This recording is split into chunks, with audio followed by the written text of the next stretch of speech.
حسین صدیقی صاحب کے جملہ مرحومین و مرحومات کے اصحال ثواب کے لیے سورہ فاتحہ۔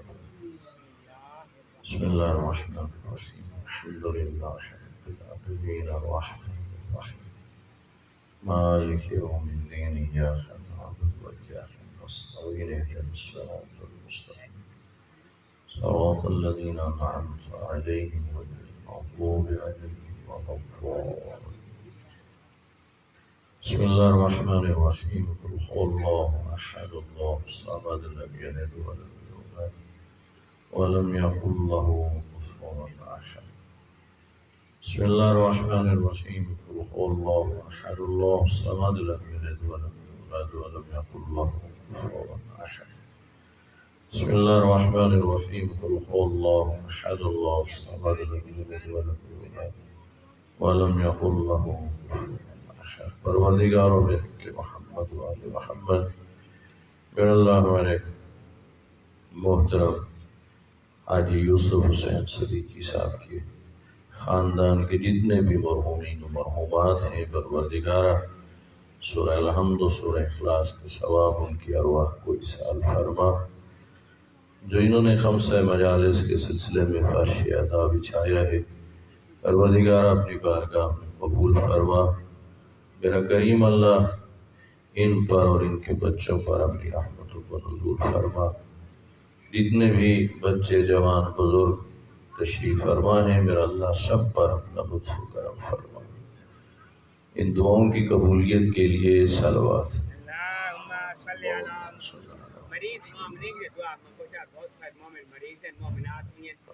پروردگارہ جو مومنین مومنات بیمار ہیں، امام مظلوم کربلا کے صدقے میرا اللہ انہیں شفاء کاملہ عطا فرما۔ صلوات بر محمد و آل محمد۔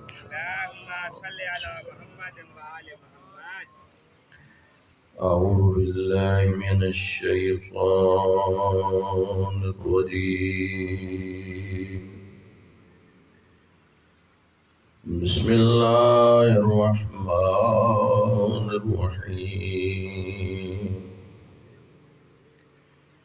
الحمد للہ رب العالمین، والصلاة والسلام علی سید الانبیاء والمرسلین، ابی القاسم محمد، اللہم صل علی محمد وآلہ الطیبین الطاہرین المعصومین۔ اما بعد فقد قال اللہ تعالی فی کتاب المجید، بسم اللہ الرحمن الرحیم، من قتل نفسا بغیر نفس او فساد فی الارض فکأنما قتل الناس جميعا، ومن احیاها فکأنما احیا الناس جميعا۔ وقال النبی صلی اللہ علیہ وآلہ وسلم، ان الحسین مصباح الہدی وسفینۃ النجاة۔ صلوات صلی اللہ علی محمد۔ اللہ اکبر، اللہ اکبر، یا رسول اللہ، یا اللہم صلی علی محمد۔ سامعین محترم، خمسہ مجالس کے سلسلے میں یہ پہلی مجلس ہے، اور میں نے آپ کی خدمت میں قرآن مجید کی آیہ کریمہ تلاوت کی ہے، جس میں اللہ رب العزت نے ارشاد فرمایا، جو کسی بے گناہ انسان کو قتل کرتا ہے یا اللہ کی زمین پر فساد پھیلاتا ہے، گویا اس نے تمام انسانوں کو قتل کیا۔ وَمَنْ أَحْيَاهَا، اور جس نے کسی ایک انسان کو زندگی دی، فَكَأَنَّمَا أَحْيَا النَّاسَ جَمِيعًا، گویا اس نے تمام انسانوں کو زندگی عطا کی۔ ہماری جو اردو زبان ہے، اگر آپ غور فرمائیں تو مختلف زبانوں کے الفاظ ہماری اردو زبان میں موجود ہیں۔ یہی آیت میں بھی لفظ قتل استعمال ہوا ہے، اور ہماری اردو زبان میں بھی لفظ قتل استعمال ہوتا ہے، لیکن ہم دیکھتے ہیں کہ فارسی زبان میں لفظ قتل کے لیے کشتن کا لفظ استعمال ہوا ہے۔ عربی اور اردو میں قتل اور فارسی میں کشتن۔ اسی کشتن سے ہماری اردو زبان میں 3 لفظ استعمال ہوئے ہیں: خودکشی، شخص کشی اور شخصیت کشی۔ کشتن کا مطلب ہے قتل کرنا۔ خودکشی کیا ہوتی ہے؟ اگر کوئی جان بوجھ کے اپنی موت کا خود سبب پیدا کرے اور پھر اس سبب سے وہ مر جائے۔ مثلا کوئی بندہ جان بوجھ کے ٹرین کے نیچے سر دے، کوئی بندہ جان بوجھ کے اپنے آپ کو فائر مارے، کوئی بندہ جان بوجھ کے بجلی کو تاروں کو ہاتھ لگائے اور وہ مر جائے، اسے کہتے ہیں خودکشی، جو کہ تمام مکاتب فکر کے نزدیک خودکشی حرام ہے۔ دوسرا لفظ استعمال ہوا ہے ہماری اردو زبان میں شخص کشی، یعنی شخص کو قتل کرنا، اور تیسرا لفظ استعمال ہوا ہے شخصیت کشی، شخصیت کو قتل کرنا۔ شخص کشی اور شخصیت کشی کو سمجھنے سے پہلے ضروری ہے کہ سمجھا جائے شخص کسے کہتے ہیں اور شخصیت کسے کہتے ہیں۔ سبحان اللہ، واہ بھائی واہ، بہت اچھا۔ میں آپ کی خدمت میں عرض کروں، میرا جو بنیادی مقصد ہے اس خمسہ میں، وہ ہے معصوم کی تخلیق شدہ کربلا آپ تک پہنچانا، کہ امام حسین نے جو کربلا ہمیں دی۔ اس کے لیے ظاہر ہے میں مختلف لفظوں کا سہارا لوں گا، مختلف مثالوں کا بھی سہارا لوں گا۔ میرا مقصد لفظ شخص اور شخصیت نہیں ہے، میں ان کی جگہ یہ لفظ بھی استعمال کر سکتا ہوں انسان اور انسانیت، تو جو فرما رہے ہیں۔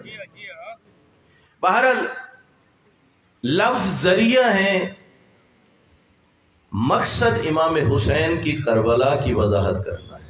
سبحان اللہ، امام حسین نے کیسی کربلا ہمیں دی۔ یہ جو وجود ہے اسے کہتے ہیں شخص، اس کے اندر جو کردار ہے اسے کہتے ہیں شخصیت۔ آپ سیب خریدنے جائیں نا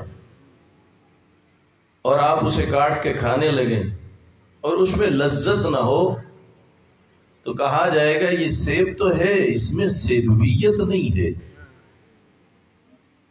آپ کا کوئی جاننے والا ہے اور اس کا آپ کے ساتھ برتاؤ اچھا نہیں ہے، آپ شکوہ کر کے کہیں گے یار تیرے اندر انسانیت نہیں ہے، آپ اس کے انسان ہونے کا انکار نہیں کر رہے، آپ جس بات کا انکار کر رہے ہیں وہ ہے اس کے اندر کا کردار۔ تو جو فرما رہے ہیں، یعنی ہر ایک کو دیکھنا ہے 2 حوالوں سے، ایک اس کے شخص کے حوالے سے دیکھنا ہے، دوسرا اس کو شخصیت کے حوالے سے دیکھنا ہے۔ یہاں پر بات یہ پیدا ہوتی ہے، سوال یہ اٹھتا ہے کہ اس شخص کی تھوڑی وضاحت ہو جائے کہ شخص کہتے کس کو ہیں۔ یقیناً آپ لوگ دن میں مختلف حوالے سے مصروف رہے، تھکاوٹ بھی ہوتی ہے، بسم اللہ بڑھیا۔ لیکن میری کوشش ہوتی ہے کہ آپ کے اعضائے بدن میں سے زیادہ اعضاء عبادت میں مشغول رہیں۔ سبحان اللہ۔ آپ خاموش ہو کے سنیں تو کان یقیناً مشغول ہیں، لیکن اگر ماشاءاللہ اور سبحان اللہ کہتے رہیں تو آپ کی زبان بھی عبادت میں مشغول ہو جائے گی۔ بے شک سبحان اللہ۔ تو تھوڑا تھوڑا اپنی زبانوں کو ماشاءاللہ اور سبحان اللہ سے بھی معطر کرتے رہیں، تاکہ آپ کے نام اعمال میں ثواب بھی زیادہ لکھا جائے۔ پھر آپ مجھ سے بہتر جانتے ہیں، اگر ماشاءاللہ اور سبحان اللہ نہیں کہیں گے تو ہو سکتے دن بھر کی تھکاوٹ یہ پنکھوں کی ہوا میں کہیں کانوں والی عبادت سے بھی محروم نہ کر دے۔ اللہ نعرہ تکبیر، اللہ اکبر، ذاتی کے نعرہ رسالت، یا رسول اللہ، نعرہ حیدری، یا حیدری، آواز بلند سلوات۔ اللہم صلی علی محمد و توجہ فرما رہے۔ بسم اللہ جناب، بسم اللہ۔ یہ جو ظاہری وجود ہے، یہ آنکھیں ہیں، یہ چہرہ ہے، سینہ ہے، ہاتھ ہیں، اسے کہتے ہیں شخص، اور اس کے اندر جو کردار ہے اسے کہتے ہیں شخصیت۔ یا یوں کہہ لے کہ یہ جو ظاہری وجود ہے اسے کہتے ہیں انسان، اور اس کے اندر جو کردار ہے اسے کیا کہتے ہیں؟ انسانیت۔ تو شخص کا خالق کون ہے؟ اب جتنے بھی تشریف فرما ہیں، میں آپ کو کام نہیں سمجھ رہا، آپ بہت ہیں، لیکن وہی ساتھ تھوڑا تھوڑا ماشاءاللہ سبحان اللہ آپ کہتے رہیں گے، بار بار میں بھی آپ کو زحمت نہ دیتا رہوں۔ یہ جو ظاہری وجود ہے، یہ شخص، اس کا خالق کون ہے؟ اللہ۔ اللہ ہے۔ کوئی رنگ کا گورا پیدا ہوتا ہے تو کون پیدا کرتا ہے؟ اللہ۔ کوئی رنگ کا کالا پیدا ہو، اللہ پیدا کرتا ہے۔ کوئی امیر کے گھر میں پیدا ہو تب بھی اللہ، کوئی غریب کے گھر میں پیدا ہو تب بھی اللہ پیدا کرنے والا ہے۔ اللہ قرآن میں فرماتا ہے هو الذی یصورکم فی الارحام کیف یشاء، وہ جس طرح چاہتا ہے ماؤں کے رحموں میں شکلیں بناتا ہے۔ یہاں ایسا ایک جملہ اس ذکر کے اندر ایک فکر کی بات کہہ رہا ہوں۔ آپ اور میں جب اپنے بچوں کے رشتوں کے لیے جاتے ہیں، کوئی ہمارے پاس آ رہا ہے، کہیں ہم جا رہے ہیں، باہر رشتہ ہو یا نہ ہو ایک بات کا خیال رکھنا ہے۔ ظاہر ہے سب کے رنگ بھی ایک جیسے نہیں ہیں، سب کے نقش بھی ایک جیسے، وہ بھی ہیں جن کی آنکھیں موٹی ہوتی ہیں، وہ بھی ہیں جن کی چھوٹی ہوتی ہیں، وہ بھی ہیں جن کے ہونٹ باریک ہوتے ہیں، وہ بھی ہیں جن کے ہونٹ موٹے ہوتے ہیں۔ رشتہ جب دیکھنے جائیں، رشتہ کرے نہ کرے آپ کی مرضی، لیکن اتنا خیال کرنا کسی کی شکل پہ اعتراض نہ کرنا، کہیں مصور ناراض نہ ہو جائے۔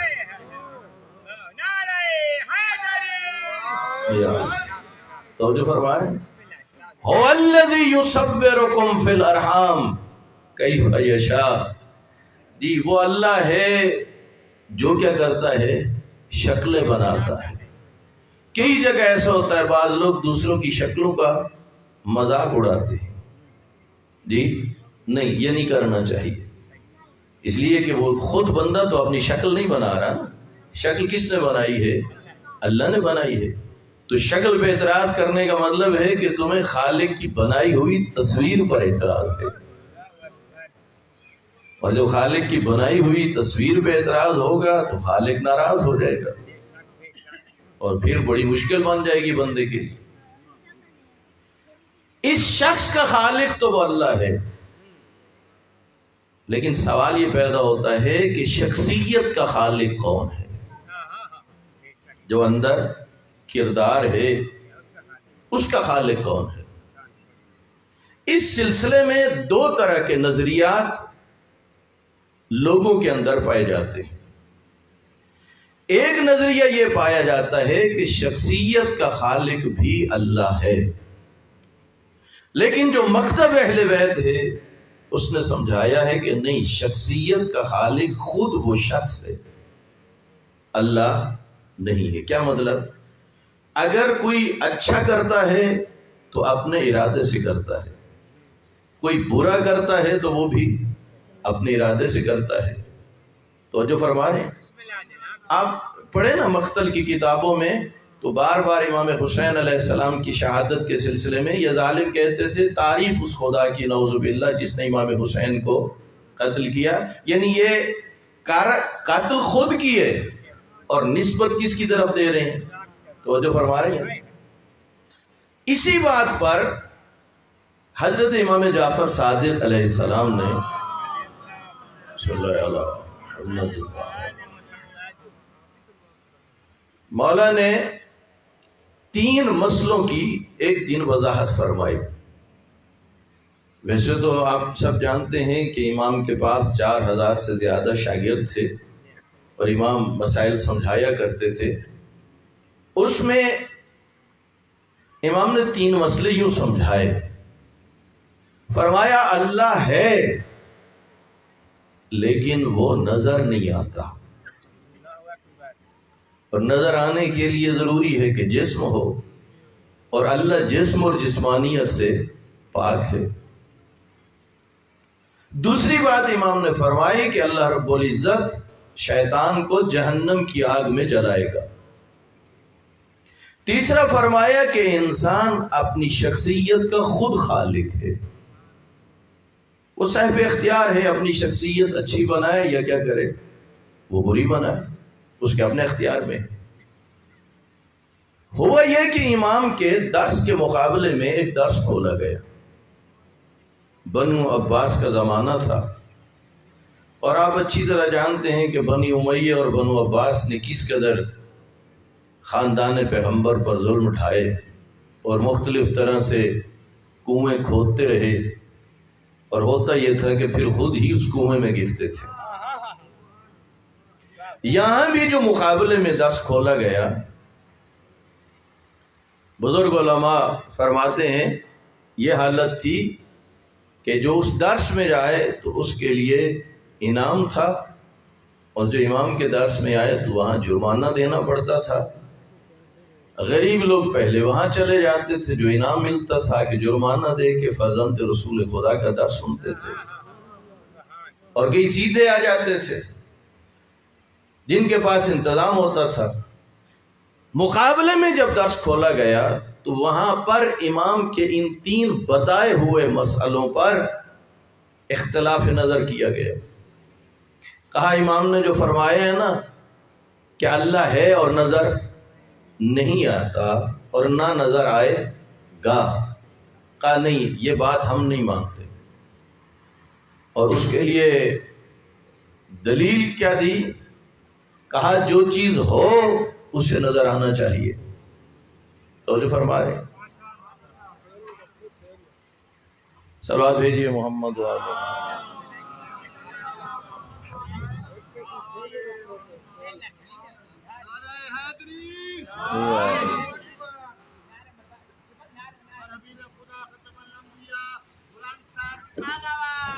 اللہ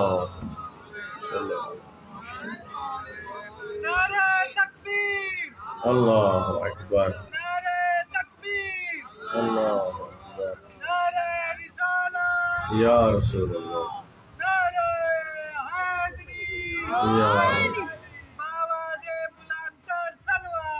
اللہ صلی علی محمد الاجل الاجل الاجل الاجل الاجل۔ منتظمین سے گزارش ہے کہ آ کے تھوڑا اس اندھیری میں، منتظمین سے گزارش ہے آ کے تھوڑا اسے چادر کو سنبھال لیں چونکہ ہوا تیز چل رہی ہے.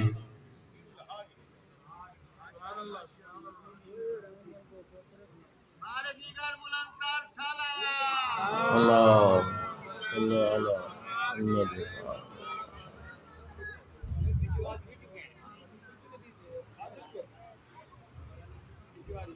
نعرہ تکبیر، نعرہ تکبیر، نعرہ رسالت، نعرہ رسالت،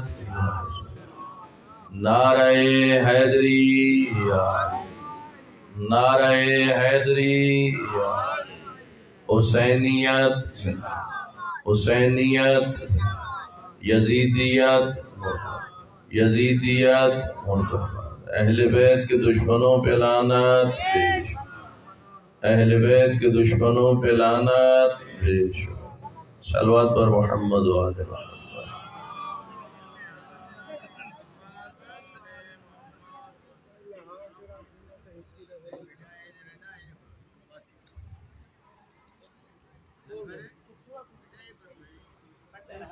چھوڑو ٹھیک ہے بیٹا پڑھ لہاؤ چا ایک لہاؤ چا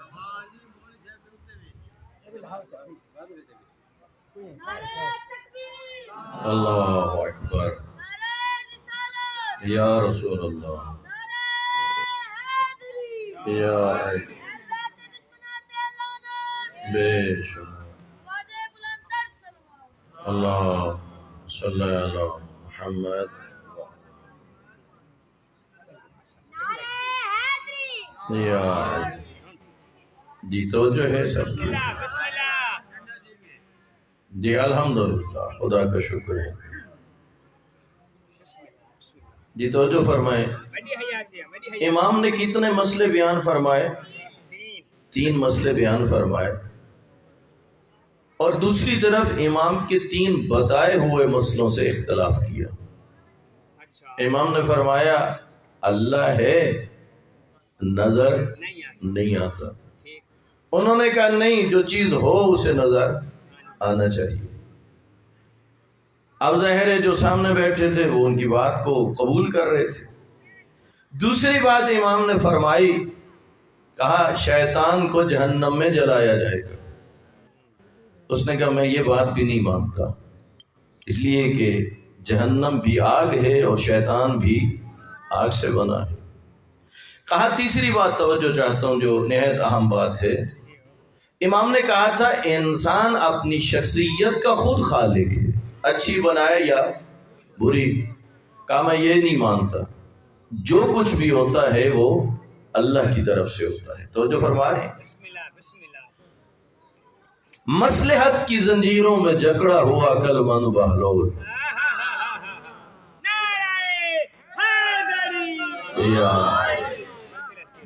جی جب اس نے سنا اس سے نہ رہا گیا. ایک روڑا اٹھایا مٹی کا اور بڑے زور سے مارا اور جا کے لگا کندھے پر. ظاہر ہے اسے بڑی تکلیف ہوئی. شاگردان نے بہلول کو پکڑا اور قاضی کی عدالت میں لے گئے. جب عدالت میں لے گئے، قاضی صاحب اس نے مجھے بڑے زور سے روڑا مارا ہے اور مجھے درد ہو رہی ہے، توجہ چاہتا ہوں. بہلول نے فوراً کہا قاضی صاحب اسے کہو جو درد ہے وہ دکھائے. توجہ فرما رہے ہیں. اس نے کہا یہ کوئی دکھانے والی چیز ہے؟ بہلول نے کہا تو خود کہہ رہا ہے کہ جو چیز ہے اس کا نظر آنا بھی کیا ہے؟ ضروری ہے. چونکہ بہلول تو دفاع کر رہے ہیں نا امام معصوم کے ان سوالوں کا. توجہ فرما رہے ہیں. اس نے کہا کہ نہیں مجھے بہت تکلیف ہو رہی ہے. بہلول نے کہا قاضی صاحب یہ خود کہہ رہا تھا امام معصوم کی بات پہ کہ شیطان کو آگ نہیں جلائے گی چونکہ وہ بھی آگ سے ہے، تو اس کے عقیدے کے مطابق میں نے اسے مٹی کا روڑا ہی مارا ہے نا. جب شیطان کو جہنم کی آگ نہیں جلا سکتی تو مٹی کو کیسے نقصان پہنچا سکتی. اور رہ گئی تیسری بات، میرے امام نے کہا انسان خود اپنی شخصیت کا خالق ہے، اچھی بنائے یا یہ کہتا نہیں جو کچھ ہوتا ہے کس کی طرف سے؟ اللہ کی طرف سے۔ بہلول نے کہا مقدمہ میرے اوپر کیوں کرواتا ہے؟ تیرے عقیدے کے مطابق یہ روڑا میری طرف سے نہیں آیا، تیری یہ کس طرف سے آیا ہے؟ یعنی یہاں بھی امام نے سمجھایا کہ شخص کا خالق اللہ ہے، شخصیت کا خالق اللہ نہیں، وہ خود انسان ہے۔ اللہم صلی علی محمد۔ توجہ فرما رہے ہیں؟ اب اس انسان کے لیے ہے کہ وہ اپنی شخصیت کیسی بناتا ہے۔ چاہے تو اپنی شخصیت حسینی بنا لے، چاہے تو اپنی شخصیت یزیدی بنا لے۔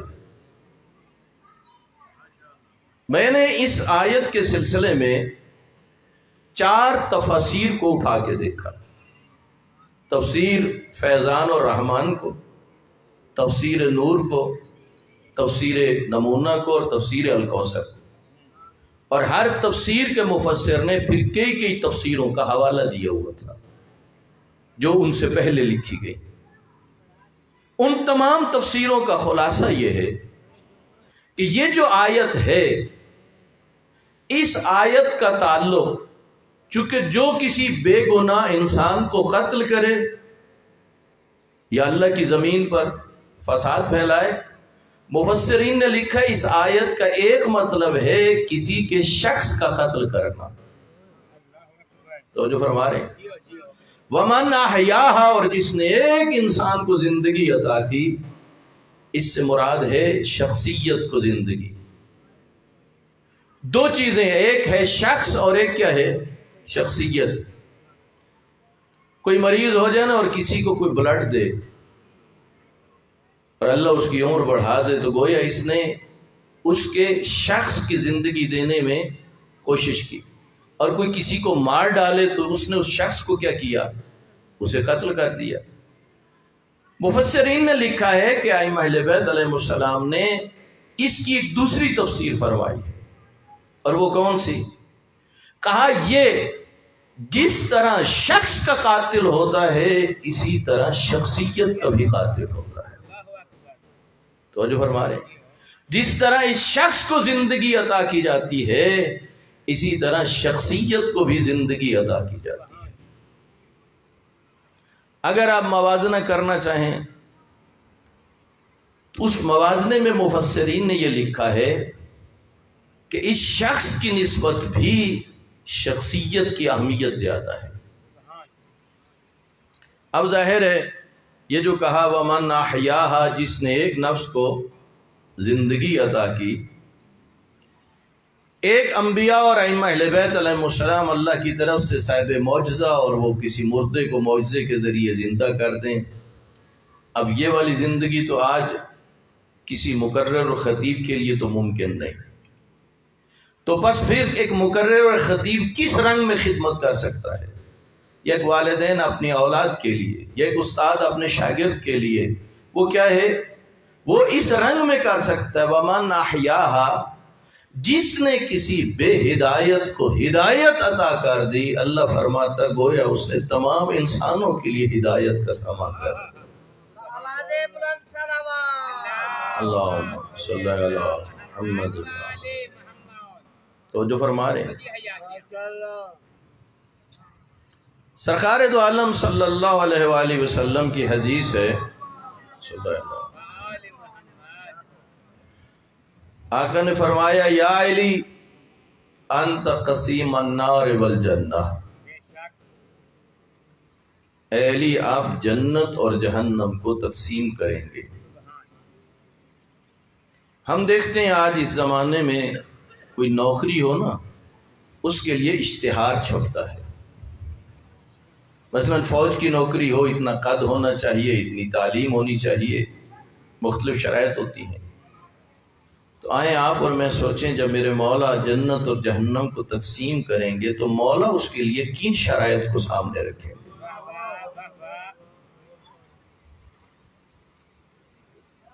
آیا وہ معیار شخص ہوگا یا معیار شخصیت ہوگی؟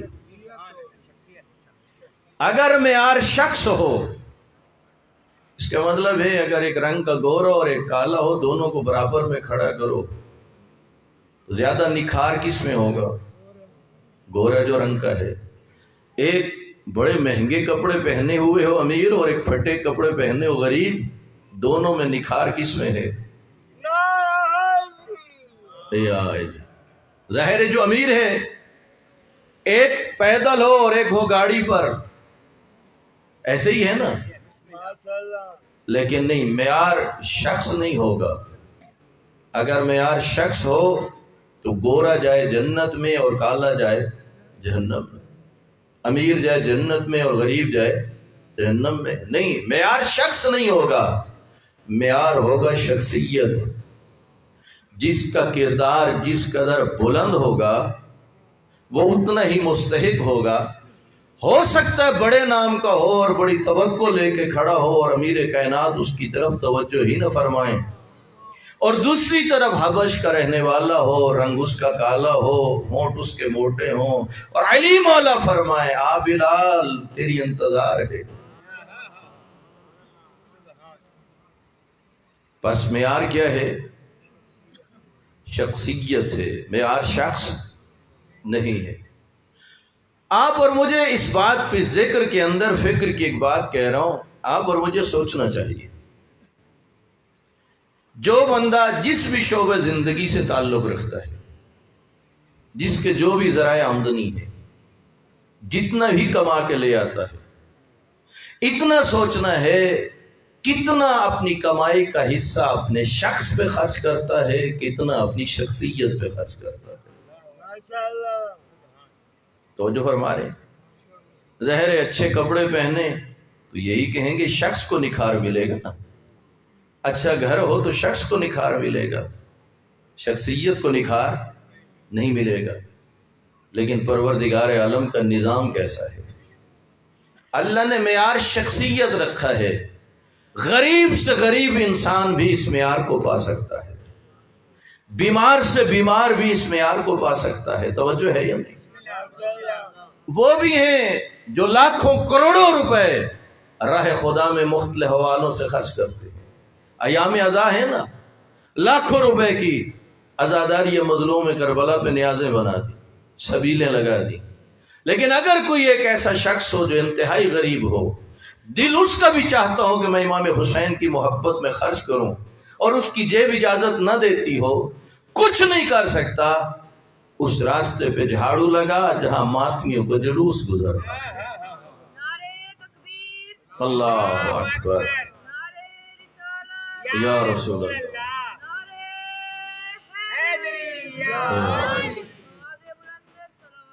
اللہم صلی علی محمد. توجہ فرما رہے ہیں، یہ اور کچھ نہیں کر سکتا. امام حسین کے عزاداروں کو سادہ پانی پلا دے. سامعین محترم، جب امام مظلوم کربلا مدینہ چھوڑ رہے تھے تو ایک وصیت فرمائی اپنے بھائی محمد حنفیہ کو. خدا کی حمد و ثنا کے بعد فرمایا انما خرجت لطلب الاصلاح فی امت جدی، میں اس لیے نکل رہا ہوں تاکہ اپنے نانے کی امت کی اصلاح کروں. یہاں بھی اگر آپ غور فرمائیں اس اصلاح سے کیا مراد ہے؟ اس شخص کی اصلاح چاہتے ہیں یا شخصیت کی اصلاح چاہتے ہیں؟ بس جب آپ اور میں فرش عزا بچھاتے ہیں، عشر محرم خمسہ مجالس کا اہتمام کرتے ہیں، تو ذہن میں رہ جائے کہ امام حسین نے جو کربلا بنائی اس کا بنیادی مقصد یہ تھا کہ ہم اپنی شخصیت کی اصلاح کریں. کہیں ایسا نہ ہو کہ ہم فرش عزا تو بچھاتے رہیں لیکن امام حسین کے قیام کا جو مقصد ہے اس کی طرف متوجہ ہی نہ ہو، امام حسین کی مدینے چھوڑنے کا جو مقصد ہے ادھر توجہ ہی نہ رہے. اور امام مظلوم کربلا کو جب نانے کا شہر اس مقصد کے لیے چھوڑنا پڑ گیا تو یہ امام حسین پہ بڑا مشکل تھا. آسان کام نہیں تھا. امام حسین کو اپنے نانے سے بڑی محبت تھی، اپنے نانا سے بڑا عشق تھا، اور نانے کو امام حسین سے بڑی محبت تھی۔ اصحاب یہ کہتے ہیں اللہ کا رسول اتنے بوسے لیا کرتا تھا، ہم گننا چاہتے تھے گن نہیں پاتے تھے، کبھی گود میں اٹھاتے، کبھی مہر نبوت کا سوار بناتے۔ وہ روایت جو ام المومنین بی بی ام سلمہ سے ہے، کہا میرے حجرے میں کوئی نہ آئے، لیکن جب امام حسین آ رہے تھے تو خود کہہ دیا ام سلمہ حسین کو آنے دو۔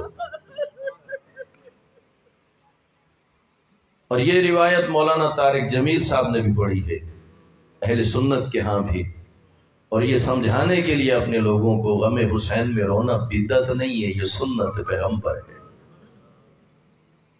دلیل کے طور پہ اس روایت کو نقل کیا ہے۔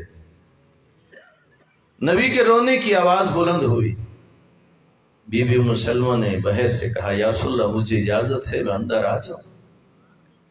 جب اجازت ملی تو منظر کیا تھا، اللہ کے رسول نے امام حسین کو اپنے سینے پہ لٹایا ہوا تھا، ایک مٹھی بند تھی، اور زاروں قطار اللہ کے نبی رو رہے تھے، چہرہ مبارک پہ آنسو جاری تھے۔ یا رسول اللہ کس بات نے آپ کو رلا دیا؟ فرمایا ام سلمہ ابھی جبرائیل آیا ہے، یہ کربلا کی خاک ہے جو مجھے لا کے دی ہے، اور مجھے یہ خبر دی ہے یہی میرا حسین ہوگا، کربلا کا صحرا ہوگا، اللہ کے دین کو بچاتے ہوئے اپنی جان قربان کرے گا۔ کتنی محبت تھی اللہ کے نبی کو امام حسین سے، اور امام حسین کو اللہ کے نبی سے۔ یہاں تک ملتی ہیں روایتیں بار بار اپنے نانا سے ودا کرنے کے لیے آئے، کبھی قبر پیغمبر کو اپنے سینے سے لگا لیتے، کبھی نبی کی قبر پر لیٹ جاتے، پھر اللہ کے نبی سے کبھی باتیں کرتے، کبھی اللہ سے باتیں کرتے، کبھی امام حسین کہتے ہوئے نظر آتے اے اللہ میں تیرے نبی کی بیٹی کا بیٹا ہوں۔ کبھی نانے سے کہہ رہے ہیں نانا آپ نے تو مجھے اپنی یادگار کے طور پہ چھوڑا تھا، لیکن میری قدر و منزلت کو ضائع کر دیا گیا، میری نصرت نہ کی گئی۔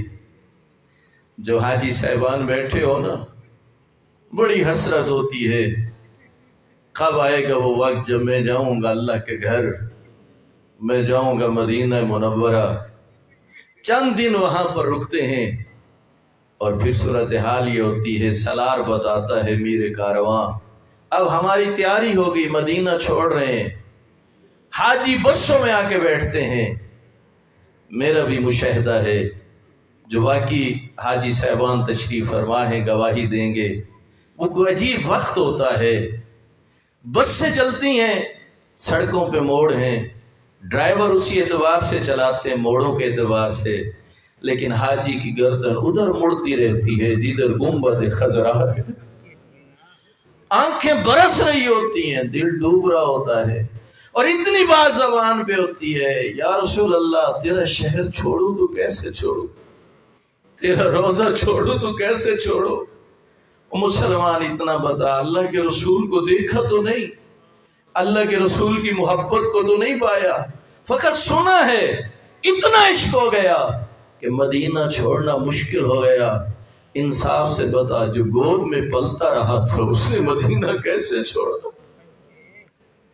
یہی وجہ ہے مدینہ چھوڑتے ہوئے پلٹ پلٹ کے دیکھتے تھے اور روتی ہوئی آنکھوں کے ساتھ نانے کا شہر چھوڑا۔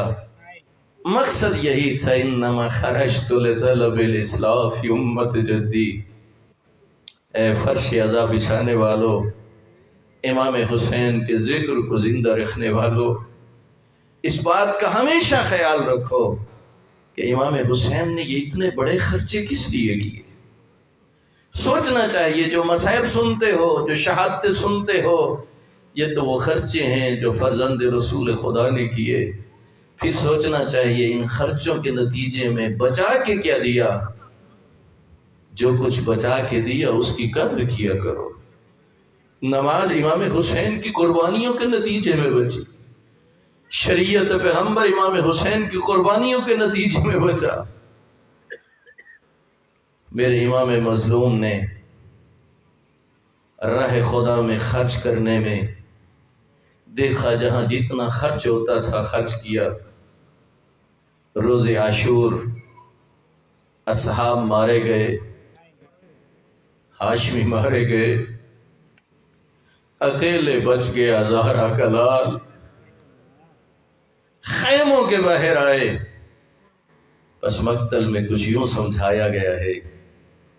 ان شہداء کے لاشوں کی طرف دیکھ رہے تھے اور پھر چند شہداء کا نام بھی لیا اور فرمانے لگے یا ابطال الصفا و یا فرسان الحجا، او میرے شہ سوارو، او میرے جنگجوؤں، میں تمہیں بلاتا ہوں مجھے جواب نہیں دیتے. کس لیے بلاتے تھے؟ اس لیے کہ کوئی آ کے امام کو راہوار پہ سوار کرے یا آ کے کوئی پانی پلائے؟ نہیں. خود فرماتے ہیں قوموا عن نومتکم ایھا الکرام، او میرے شریف ساتھیو اپنی نیندوں سے اٹھو. فادفعوا عن حرم رسول اللہ، میں چلا مقتل کی طرف، آؤ نبی زادیوں کے پردوں کی حفاظت کرو. اجرکم اللہ. کس قدر امام حسین فکر مند تھے. تبھی تو یہ روایتیں بھی ملتی ہیں جب امام اتر چکے تھے زمین کربلا پہ، خون عطر بہہ چکا تھا، بظاہر بدن میں وہ طاقت نہ تھی، ظالم آگے بڑھتے تھے. بعض روایتیں یوں سمجھاتی ہیں کہ امام حسین کے چہرے میں کسی کو اللہ کے رسول کا چہرہ نظر آتا، کسی کو امیر کائنات کا چہرہ نظر آتا. پھر خوف زدہ ہو کے پیچھے ہٹتے، ایک دوسرے سے پوچھتے پتہ نہیں زندہ ہے یا نہیں. اس وقت کسی نے کہا اگر یہ جاننا چاہتے ہو تو اپنے گھوڑوں کا رخ مظلوم کی بہنوں کے خیموں کی طرف کرو. جب یہی اعلان ہوا اور گھوڑوں کا رخ کرنے لگے، گسنیوں کے بالے اٹھ کے فرمانے لگے کچھ تو خیال کرو، تمہاری جنگ میرے ساتھ ہے، نبی زادیوں کے ساتھ. اجرکم اللہ. اللہ آپ کا پرسہ قبول کرے. وہ کتنی مشکل گھڑی تھی عزادارو. 19 رمضان کو جب امیر کائنات کو حالت سجدے میں ضرب لگی تھی نا، ایک ضرب مارنے کے بعد قاتل ٹھہرا نہیں، بھاگ گیا. علماء فرماتے ہیں اسے خوف تھا کہیں علی مولا کے بیٹے نہ پکڑ لیں، علی مولا کے اصحاب نہ پکڑ لیں. ایک ضرب مار کے بھاگا ہے، لیکن ادھر علماء نے لکھا ہے 12 ضربیں چلی. قاتل میدان چھوڑ کے نہیں بھاگ رہا. کیوں؟ جانتا تھا اس مظلوم کا رہا جو کوئی نہیں، اس کے اصحاب بھی مارے گئے، ہاشمی بھی مارے گئے. سوگ نامہ جو ایک ایرانی عالم نے لکھی ہے اس میں یہ روایت موجود ہے اور نقل کی ہے حضرت امام محمد باقر علیہ السلام سے. فرماتے ہیں اور کوئی نہیں تھا اس وقت امام حسین کا دفاع کرنے والا. وہ راہوار امام کے ارد گرد چکر لگا رہا تھا، تیروں کو اپنے بدن پہ لے رہا تھا. اور پھر وہ لمحہ بھی آیا کہ جب اس تہوار نے امام حسین کے خون اطہر کو اپنی پیشانی پہ لے لیا اور اس کے بعد مقتل کو چھوڑا. بلند آواز میں گریا کرتا تھا، اپنے اگلے پاؤں زمین پہ مارتا تھا. کربلا کی فضا کو آواز پر کر چکی تھی، یہاں تک کہ راہوار کی آواز میری آقا زادیوں نے خیموں پہ بھی سنی.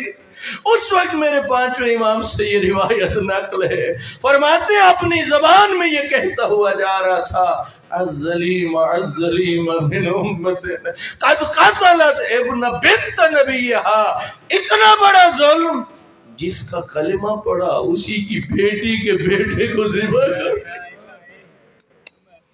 میرے اساتذہ کرام میں سے ایک استاد بزرگوار کے جملے ہیں، فرماتے ہیں نہ جنگلوں کا رخ کرتا ہے نہ دریاؤں کا رخ کرتا ہے، بلکہ ادھر دوڑتا ہے جدھر مظلوم کی بہنوں کے خیمے زین ڈھلی ہوئی تھی، روتا ہوا بڑھ رہا تھا۔ جب خیموں کے باہر پہنچا ہے، رب جانے اس وقت منظر کیا تھا، پس میں نے تو کچھ یوں پڑھا ہے، کوئی مستور روتے ہوئے پوچھتی تھی لے تو گیا، لے کیوں نہیں آیا؟ کوئی پوچھتی ہے دشمنوں کے درمیان چھوڑ دیا، مگر وہ بچی جس کی عمر 3.5-4 سال کی ہے، وہ اپنے ننھے ننھے ہاتھ بڑھا کے اتنا پوچھتی ہے یا جواب ابھی حل قتلت شان نمسو کیا، نہیں پوچھا تو نے کہاں اتارا، کیسے اتارا، اتنا پوچھا میرا بابا جو پیاسا تھا کسی نے پانی بھی پلایا؟ اللہ اللہ اللہ